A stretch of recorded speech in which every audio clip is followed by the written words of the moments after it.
Okay, hey there guys. Just got here with Jesse here at the Trek Bike Store tonight, and we've got his bike up in the stand. We're going to look at a few sort of really basic, essential mechanical things to keep your eye on though, if you're a new rider or not. Things that just keep the bike working safely for your rides, okay? For totally new riders, one thing we see a lot here is people don't really have any idea about tire pressure. So a really rough rule of thumb, no pun intended, is if you can squeeze the tire with your fingers and it will deform considerably, that is too soft. That's way too soft. So right now Jesse's got about 40, 50 PSI in this tire, and we're going to be running close to double that. So it's definitely a little too soft. You can squeeze it with your fingers alone, too soft. Okay?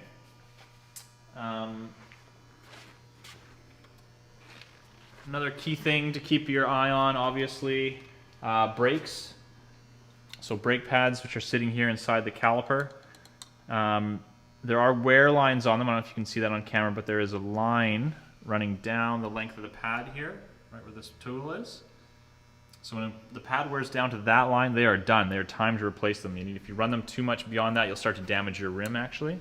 So before every few rides, maybe every couple of weeks, just taking a quick look at your brake pads, making sure there's material left on there is a key point. If you have disc brakes, those pads will be down at the hub area, of course, contained within the caliper. And then another thing we see all the time here is when it comes to people's chains, 90% of the time we see people either under oil or over oil them. It's very rare that someone kind of gets the correct amount on there. Like in Jesse's case here, we've actually used a little bit too much oil.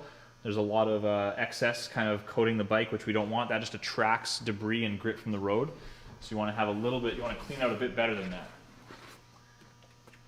How do you clean it?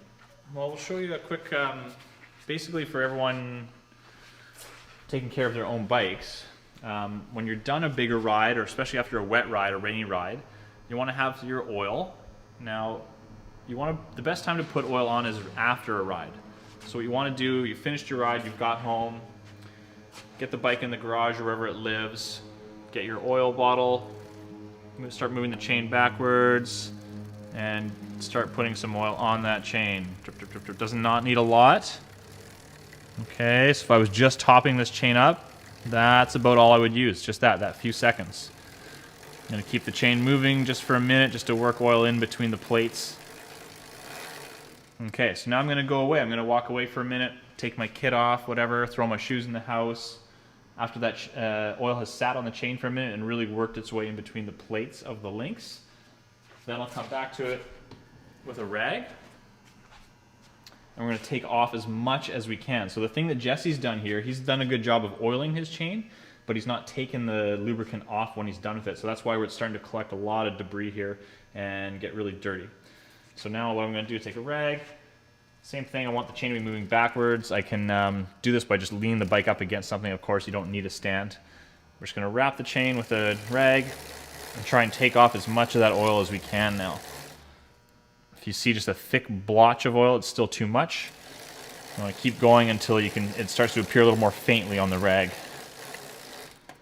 Still, we got lots on there. Yeah, sorry. How dare you, Jesse? How dare you? So we're still pretty dark.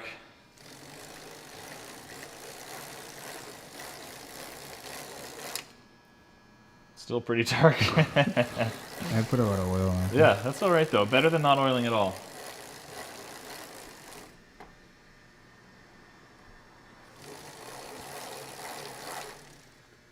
Okay, now we're getting there.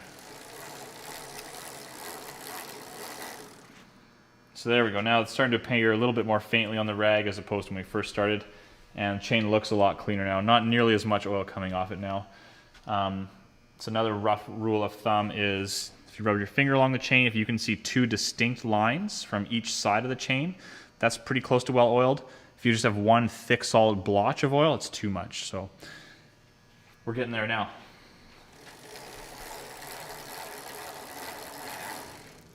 Okay, we're happy with that now. That's a better amount of oil on there. Obviously, we got a little bit of, there's a bit on the chain rings and everywhere from having it been over oiled a bit too much, but that's okay. That's okay. all about learning. All right. I had no idea. Yeah, no, well, most people don't. That's okay. So after it rains, Yeah. what should I be doing? Because it rains a lot in Victoria, and I've been soaking wet quite a number of times. After it rains, one of the key things is to oil that chain up. And again, that's why you do it after your ride, so that you've got fresh oil on there once the ride's done. Oil will also displace water, right? So you finish a wet ride, there's lots of water over the bike. Oiling it will force that water out of the chain as well, prevent that surface rust from forming. Okay. And same thing as we just did there, oil the chain, let it sit for a few minutes, and then come and wipe off as much as you can. It's okay to wash the bikes, you know. Spraying a bit of cleaner on the drivetrain and on the frame is okay.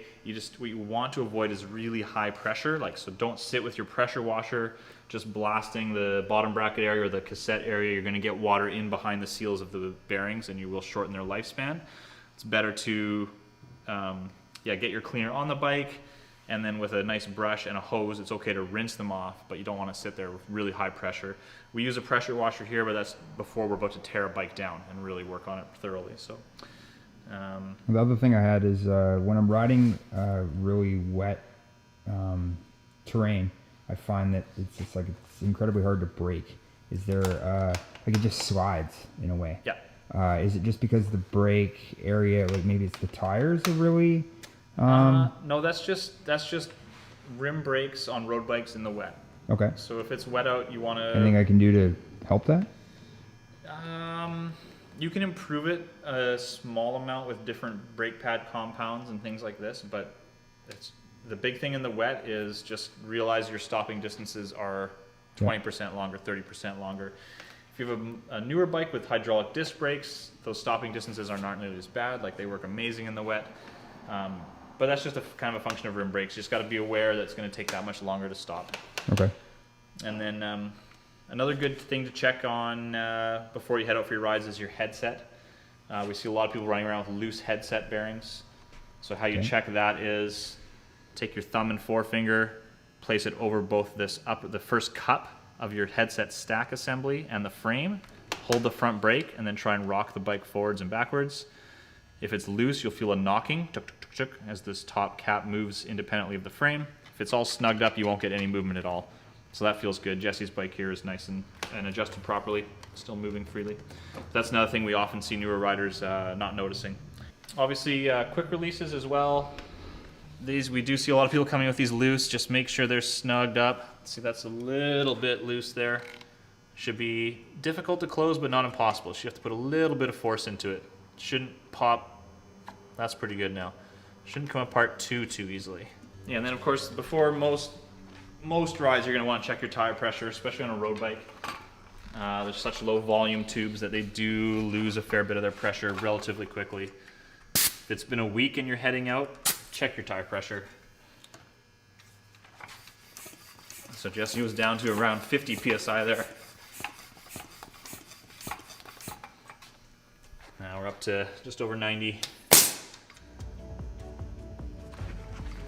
You're way faster at this than I am. Well, I have done it a few times more than you.